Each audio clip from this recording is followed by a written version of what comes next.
ভাইজানকে নিয়ে সোশ্যাল মিডিয়ায় নতুন করে গুঞ্জন শুরু হয়েছে। 63 বছর বয়সে পা রেখেছেন সালমান খান। তাকে দেখে এতদিন বোঝার উপায় ছিল না তার আসল বয়স কত, কিন্তু হঠাৎ করে জটিল রোগে আক্রান্ত হয়ে পড়েছেন সালমান খান। নিজেকে আর লুকিয়ে রাখতে পারলেন না সালমান খান।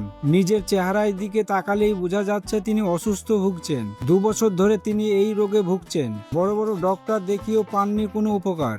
সালমান খান তিনি জানিয়েছেন রাত্রে মাত্র 2 থেকে 3 ঘন্টা ঘুমান। অনেক দিন ধরে এই রোগে আক্রান্ত সালমান খান।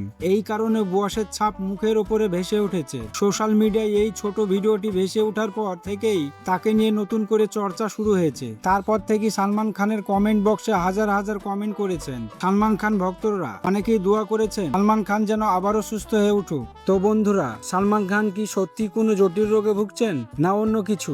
আপনাদের মতামত অবশ্যই কমেন্ট করে জানাবেন। এই ধরনের নতুন নতুন তথ্য জানতে এই চ্যানেলটি সাবস্ক্রাইব করে রাখুন।